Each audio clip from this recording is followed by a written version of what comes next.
Yeah, and today was actually the start of his American comeback tour. He was kicking that off today at Utah Valley University, and he's become famous online for when he does these. These are when he sets those tables up and has his Prove Me Wrong table. We've seen Charlie Kirk be so willing to debate anybody, anywhere, anytime in a common professional manner and talk about any topics that sometimes are a little uncomfortable for people. So he was kicking that off at Utah Valley University today. We've got Jason Chaffetz on the phone. Jason, we were reading some of your social media posts. You were there, you witnessed this. What happened? Well, it's a good crowd. A lot of people were chanting his name. I was there. My daughter was there. Son-in-law was there. My wife was there. I mean, Charlie Kirk coming to town. We were excited, and people were there, and there were lots of them. And he came out. He was throwing hats, riling up the crowd. He took his first question, which was, I have to catch my breath trying to run into the house here. Take your time. He took a first question, which was a religious question. And then he got to the second question, which was about 30 minutes into his presentation, 2:30 local time.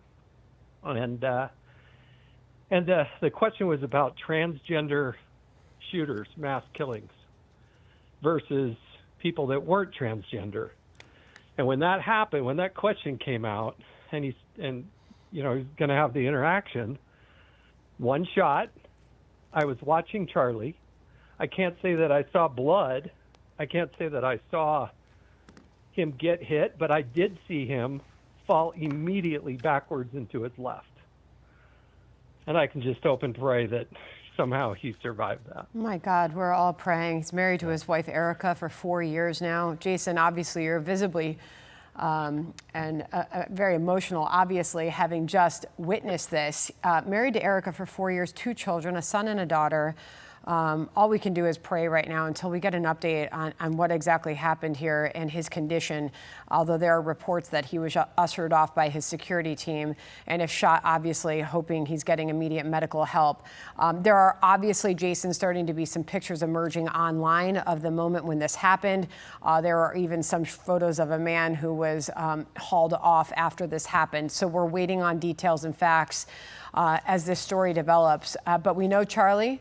We've seen and heard from him many times over the years. He's been a very present conservative through the Trump movement, leading students. And to your point, Jason, you said he came to town. We came to listen.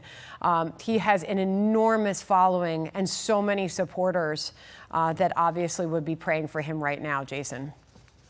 Well, I traded text messages with him. I traded text messages with him ahead of time, and I said, "Hey, Charlie, I hope they get a chance to see you.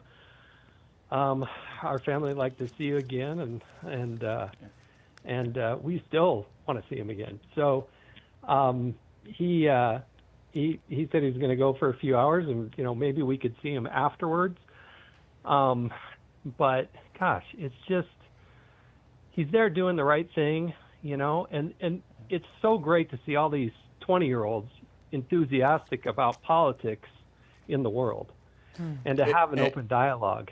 And Jason, I apologize. I don't want to cut you off, but we're getting some reaction in from California Governor Gavin Newsom. Remember, he had Charlie Kirk on his podcast earlier this year. He says, quote, "The attack on Charlie Kirk is disgusting, vile, and reprehensible. In the United States of America, we must reject political violence in every form." And Sandra, Jason, just talking to you, I feel sick to my stomach right now. The first encounter I had with Charlie was back when I was covering the border, and he would just DM me on Twitter saying, "Hey, thank you for those reports. You're doing a great job down there. Keep in mind, he's got a wife and kids, young guy."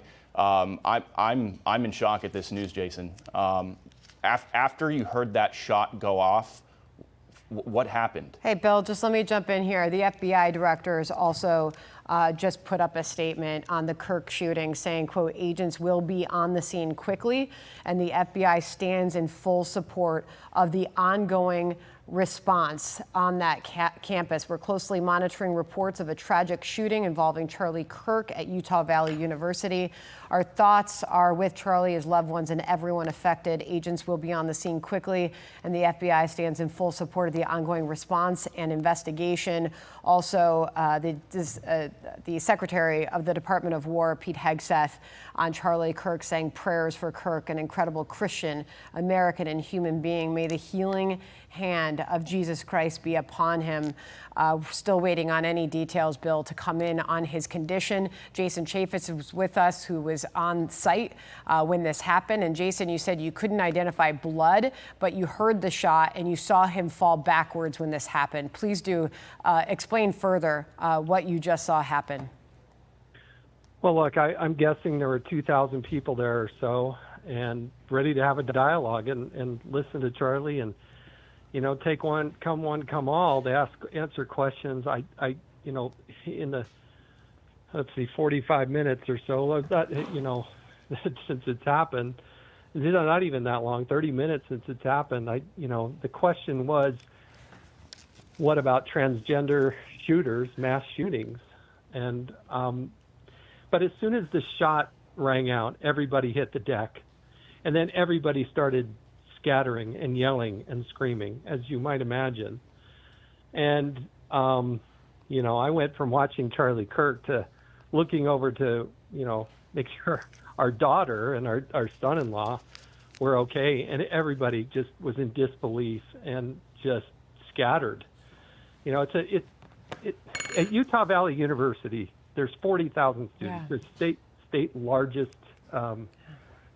state's largest university. So there's what's called the quad in the middle, and anybody can come in and out. And Jason, if you could, stand by with us as our coverage is going to continue. We're going to hand off to Martha McCallum here on this breaking news. Thanks for joining us. I'm Sandra Smith.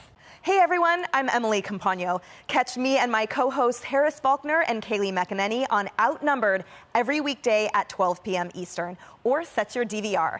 Also, don't forget to subscribe to the Fox News YouTube page for daily highlights.